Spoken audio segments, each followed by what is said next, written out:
Good morning, baby boomers. I'm John France, author of the For Lover Boomers book and these YouTube podcasts. And today we're featuring a very special boomer guest, John Lauber. Good morning, John. Morning, John. How are you? Great. Really happy to have you here today. Um, John, let me introduce John a little bit here. He's a valued friend. We've known each other since the early 1990s. Um, John is the founder of Lauber Business Partners and the owner of that firm for 30 years.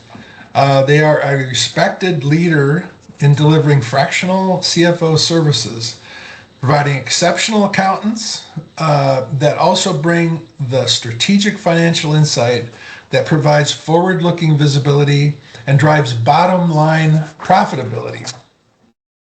Over the years, I've used John for financial planning help, and he has used my firm, the France Group, for marketing and sales programs. Um, and perhaps the most important thing I can say about John is he personifies the term trusted advisor. In fact, if you look up trusted advisor in any dictionary, it says see John Lauber. he's he's always both realistic and optimistic at the same time, which is just what a business owner needs. Many of his customers have been my customers for many years, and I know that they trust him with his help in them making decisions that keep him in business, which is their lifeblood, if you will. So in addition to all of that, on the professional side, John is a father and a grandfather and a great friend to many. So welcome, John. And I wonder if you wouldn't start by sharing with our viewers what's going on with these pictures. John, would you like to talk to these pictures? Sure. First, John, you're much too kind in your introduction, but I'll accept it. Um, in the pictures, uh, first thing, it looks like that's from my LinkedIn profile. Um, and you had mentioned that I started a business. I actually sold that business 9 years ago. I can't believe how the time has flown by. But now my role is primarily that volunteer board member and proud grandpa, which is something that I really enjoy. Um, I have in the other two pictures Kennedy's Disease Association, which is my primary volunteer effort, and the bottom right photo shows me with a walker. 20 years ago, I was diagnosed with a degenerative muscle condition known as Kennedy's disease or spinal bulbar muscular atrophy.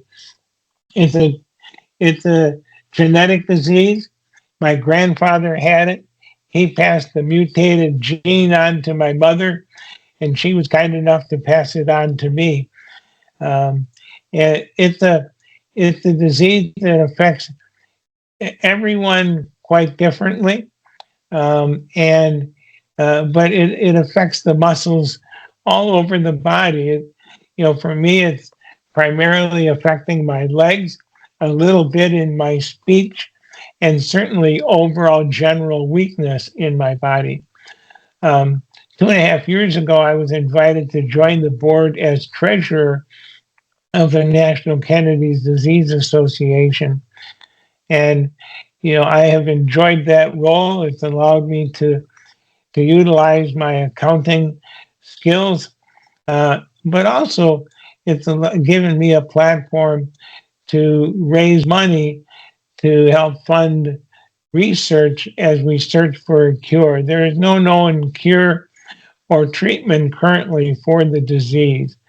And so, because it is genetic, and the reason that I show my 5 grandchildren in the picture is if you think back to the XY chromosome thing from high school biology class, um, I may be passing it on to I certainly have passed it on to my daughter, the mutated gene, and she may be passing it on to 3 of our grandchildren. So that's what gives me a kind of a passion for doing what I can as the Kennedy Disease Association looks for a cure or treatment. Wonderful. I know that you did a program recently where you were able to drive $35,000 in contributions. You want to share that? Yeah, I was thinking about how could I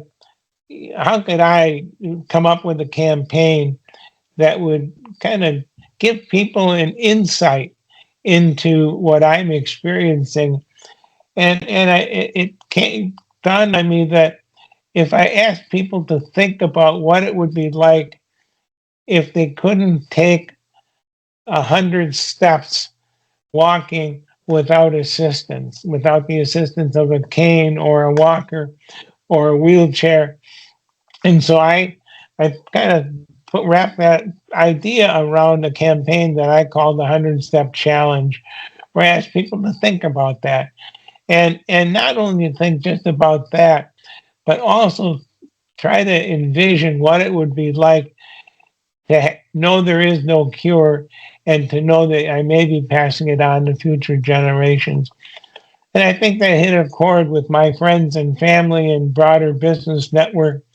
And they have been so kind in supporting me by donating. And actually, John, the first year that campaign raised $35,000. This past fall, the second campaign raised $50,000. So I am just so overwhelmed by the outpouring of support that we've received. You just have this fabulous can-do attitude. I mean, it's not about what you can't do; it's about what you can do. And I see that in you over and over again. You shared something kind of precious with me the last time we talked. When I asked you where does your can-do attitude come from, and you kind of suggested your mom had been a very positive person. You want to tell us a little bit about that? Yeah, absolutely. So, first off, my dad passed away of a heart attack when he was 42 years old. At that point, I was 7 years old. I had two sisters, one older, one younger, and my mom just kind of carried on. My mom and dad had a vision of running a small retail store selling Catholic prayer books and rosaries and so forth. And they had a plan, but she implemented that plan. Went forward with remodeling a couple of rooms in our home for this store. And I just saw her every day get up and carry on. And always she was supportive of everything I did, whether it was, little league baseball or my, career choices. So for sure she was a big influence in my life. The older I get, the more I realize, the impact my parents had on me, in terms of, how to go forward and how to deal with adversity and go on. You've shared with me a couple of things about how you continue to contribute within your own family. Can you share a little bit about that? And how you're caring for your wife currently with her knee surgery? Oh gosh, in a interesting turn of events. So a week and a half ago, my wife Debbie had knee replacement surgery, and suddenly our roles have switched. She has always been my caregiver, giving me help when I needed it, and suddenly now I am the caregiver and in helping her. And I have to tell you, John, if my legs were tired before, and now I'm on the edge of fatigue because I guess it gives me new insight in how much Debbie did, because when I'm trying to do both jobs around the house, And her recovery is going marvelously. She's doing far better than I had expected. She got home from the hospital. The first thing she did was took over my lift chair, and and yesterday she asked if she could borrow my rollator so she could go out into her garden and start trimming back the hydrangeas. So um, if somebody has a can-do attitude, she certainly does. You shared a little story about your son was remodeling and you were helping him paint the moldings. you know, so you get to a point, right? I can't get on a ladder to help paint, um, and but if you want to be a hero, if you've got muscular problems like I have, if you want to be a hero, offer to edge the entire house along the baseboards. No one likes to do that, to get down on their hands and knees and or get bent over and edge. But for me, that's a natural position, being down on my hands and knees. So I edge the whole all around the baseboards and halfway up the door moldings and so forth, from sitting on the floor. So um, it kind of do what you can, and I've always felt as my disease has slowly progressed that figure out how to do what you used to do, just doing it differently, or find a way to contribute no matter what the situation is, and because that brings me satisfaction, and makes me feel worthwhile, even though I'm dealing with something. So, and that's kind of how I look at it, John. Right. I love how you say, you look for a solution. You mentioned that you have found a thing called RMS button hook to help you, button up your shirt collar. And it's a cute story. Would you mind Yeah. sharing that? Well, sure. One of the things, my fine motor skills um, have slowly left me. I think sometimes everything goes around and comes around. I feel like the 2-year-old who has to use the big fat crayons, to color because they don't have those fine motor skills.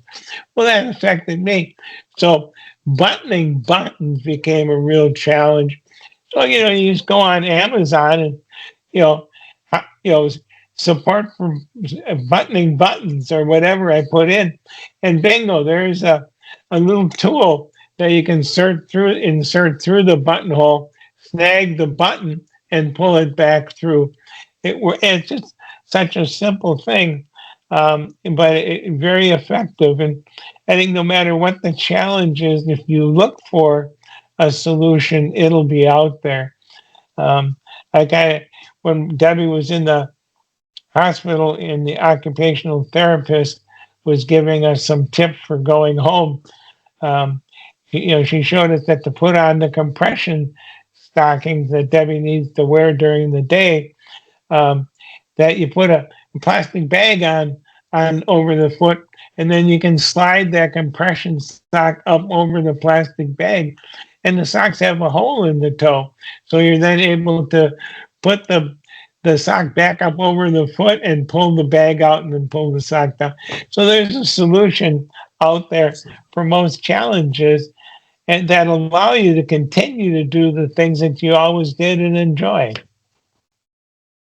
Yep. Yep. You just have to be willing to look for it. I think that's really the message. And maybe another quick topic, one of the responses I've gotten to my book and to the podcast has been that boomers feel like they need to stick together, to form a community, a way of feeling, that they are connected to this larger group called the baby boomers. I was just curious if you have any suggestions on how can baby boomers stick together. I think that just being there and being active, I know that people have kind of told me that I'm an inspiration to them because I keep doing things. And, you know, to be kind to people is a simple way. You know, I use now my walker more than my cane. But when I am using my cane, if I see another person walking with a cane, I'll oftentimes raise my cane and say, "You want a duel?" And every time I've done that, I've gotten a smile, and the smile is saying, "Hey, this guy knows my situation," and I think that is just a simple thing to make people feel comfortable and that they're not alone. I think that's the important thing. We're not alone for sure.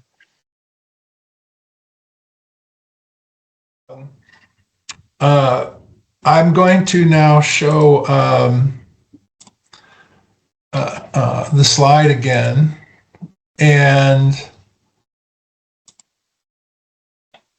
you can talk to a little bit about how a viewer that might want to help with Kennedy's disease, how they could do that. Oh, sure. So we're always, every year the KDA funds research grants and provides fellowships to postgraduate, postdoctoral fellows to research, looking for research or a cure. And so we're always interested in donations. Um, Certainly by going to the kennedysdisease.org webpage. There's easy buttons to donate, or by mailing donations to our address in Atlanta would be a good way to donate.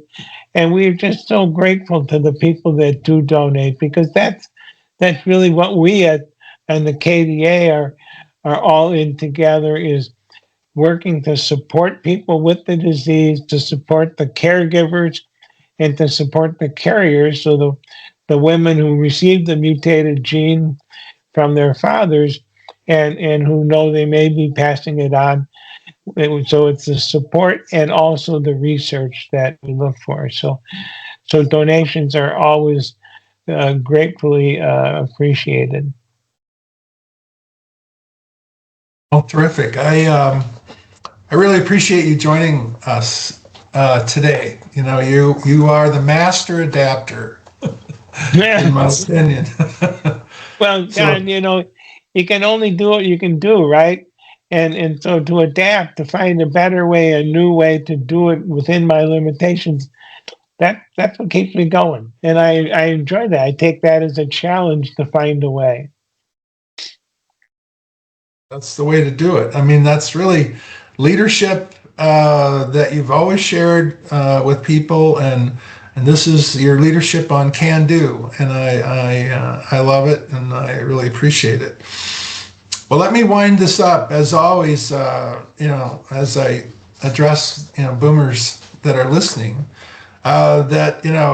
we always wind this up by saying, let's all adapt to our world as it changes, and boldly go on, and also take care of ourselves, and remember that it's your heart that takes you places.